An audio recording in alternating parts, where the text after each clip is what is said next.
Okay guys, everybody's been waiting for this one. We're arguing over it, how good it is, how much it sucks, blah blah blah blah. And here's the review. I'm working by myself, so please bear with me guys. I'm trying to get this out to you as quickly as possible. Here's the box. Alright, it's a real nice illustration. Looks like some kind of a watercolor. Alright. And on the back,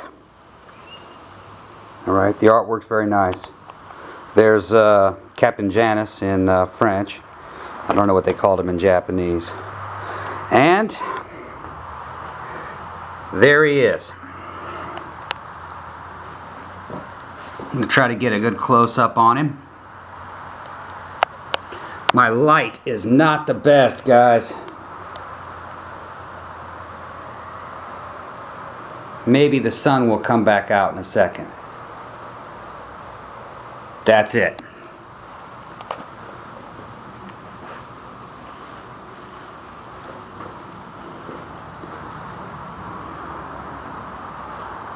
Okay. I'm going to set my camera down. Oh, well, first of all, let me tell you what he comes with. This is what he comes with. He comes with a stand that can hold Gin Gin when he's in saucer mode, and it can hold it in two ways. It can hold it in attack mode where he's like standing upright, or you can hold him in flight mode. Now this little thing right here, you can take off the towers, the ends of the towers, and once that end is off, you can plug it in there and then form the saucer and it'll hold it that way. Or you can set the saucer down in here. See, this rotates. It's quite a clever little design. He comes with, see if I can get a good shot of that, a die-cast TFO. It's very well sculpted and painted. It's die-cast, and I think the fin on top of it is plastic. Nicely executed. Heavy, too. And he comes with a set of grasping hands, and they're very flexible rubber, nicely sculpted and well painted. I hope that's showing up in the shot. But they're a nice little hand, and he comes with fists. So, to really examine this figure, I'm going to have to take those shields off. Those shields kind of limit his motion, and he's difficult to deal with those shields. And you can't really get the full range of motion, especially in the upper body, with the shields off. So I'm going to take the shields off. See if I can set this camera up. Okay, to take them off is very simple. You just pull the forearms off, and the shields come off. Now they're slotted in there, so they won't rotate.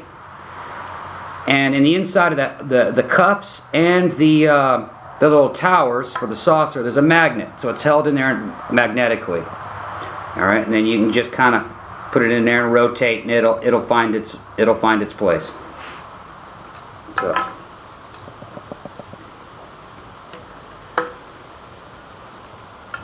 Okay, so there he is.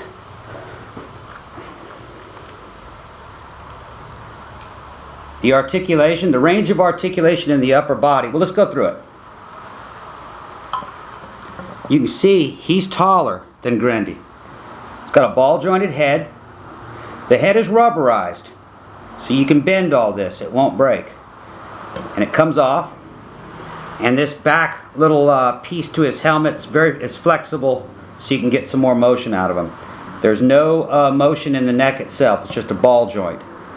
I was like, hey man, you know, a double ball-jointed neck I think would have been better, but it would have broken all this up underneath here, and they wanted to get kind of a clean lines. But there's still plenty of motion in the head. All right. Now shoulder. It's got clicks. The clicks are softer on this than they were on the old MT01 Chrome. All right. Got clicks, 360-degree rotation. All right. Now you get a little bit more flex out of the elbow than you did on the MT01. You also get rotation. Okay. and a ball jointed on the fist, ball jointed fist. Now, upper body, you've got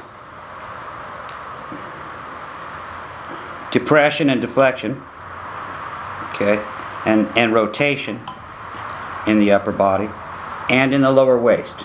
So you got two. Alright, now this is where it gets interesting. This upper thigh, the range of motion is from here to here. It's not clicky, but there's a resistance there. It moves forward too, and it moves to the rear, but not quite as much as it did on MT01 Chrome. Alright, and then there's a ratcheted knee.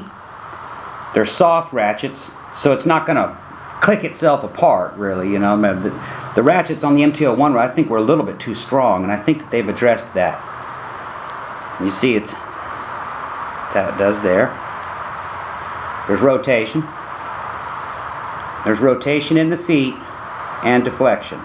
So you can put him on different surfaces and still keep him level. Alright. Overall, I think the articulation is good. It feels a lot smoother than the articulation on the MT01 Chrome. He can do probably just as much, if not maybe sometimes a little more. I got him to balance on his foot. Okay.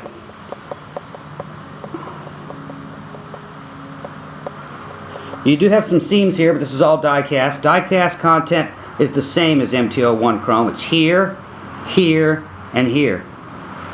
And that's all the MT01 had. But it's a nice fluid figure. Okay? It is taller than MT01 Chrome. You can definitely see. Which I think is a sign that that's a sign that the Metaltechs are going to get bigger. I mean, you know, that's substantially larger. Or beefier. I don't know. It is taller. It is taller. I put them back to back. Alright.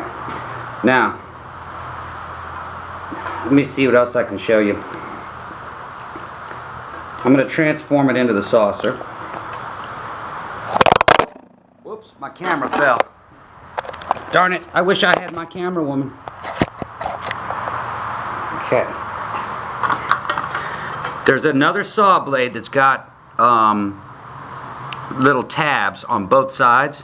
And what you do is you line them up with the blue points on the shield. You line them up and you snap them into position.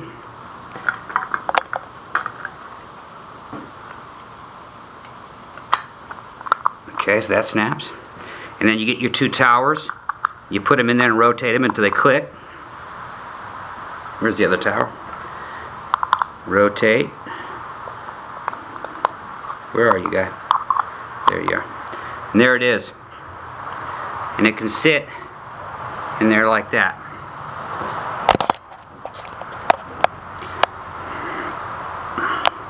Paint apps are nice. Paint's good, color's good. A lot of details in it. It looks very nice. Now the ends of these towers come off, and you can stick it on that to get an to get him to mount in a position like that. All right. Okay. Now these hands.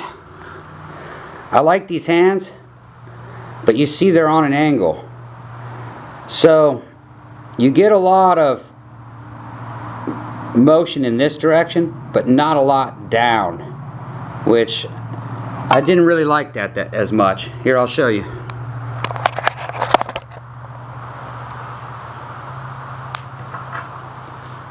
The fists and the hands are very rubberized. They're nice. They're not going to break on you. Okay. See, you get plenty of motion up, like this, but none down. If you do it, it'll lever itself off a bit. But he can hold the TFO. I believe that's what those are for. Alright, so let me get him back in position here.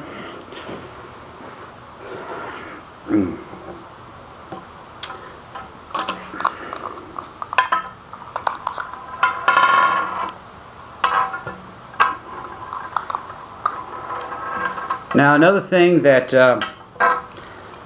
I noticed about this figure is that these little saw blades are touchy.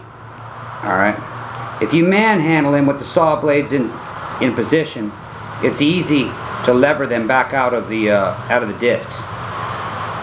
So you have to watch it with these. You can't really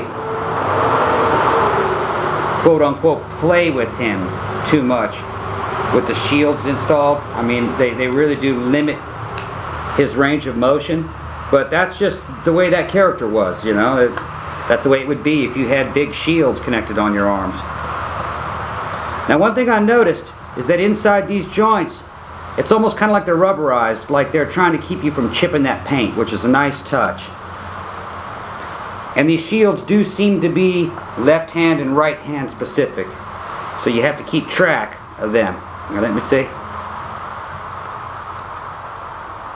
Should just be able to spin it on there. Okay, it's actually the cuffs that are left hand and right hand specific. Get on there. Where are you? Oh, see, it is. It's left and right hand specific. So you have to keep track of which shield goes on which arm.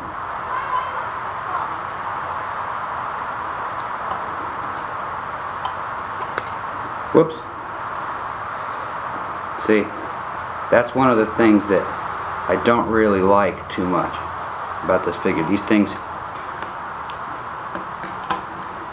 let's see.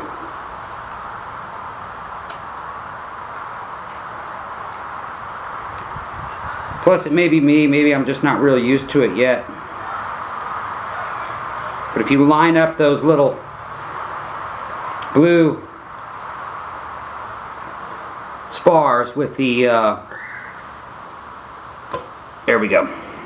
Alright.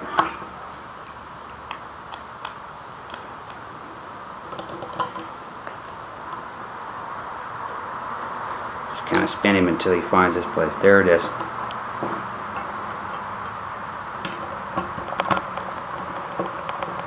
He's got a good range of motion though.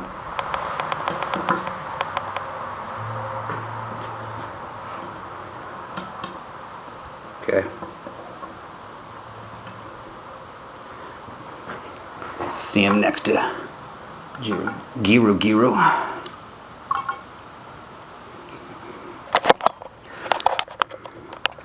And that's it. I think it's a nice figure. You know? It does look like a 70s character. They stayed within the confines of the character. Looks good. And it's almost pushing SOC size now, really. What, maybe another inch or so? Maybe I'm pushing it, I don't know. But yeah, quite cool. Not enough light here for me to really get a good focus in on his face. And looking into my monitor, the color isn't popping because I don't really have that much light right now. But he looks great in person, guys. Is he worth 110? Yeah, I think he is. I mean, they're not going to make too many of these. They're going to do one run. It's already done. They're all sold and in the hands of dealers. They'll probably do a little limited edition, special color variant. I doubt they'll do 1,000 of those. And yeah, for the rarity, you know, yeah, for rarity and a enemy robot, he's worth the money. Alright guys, bye.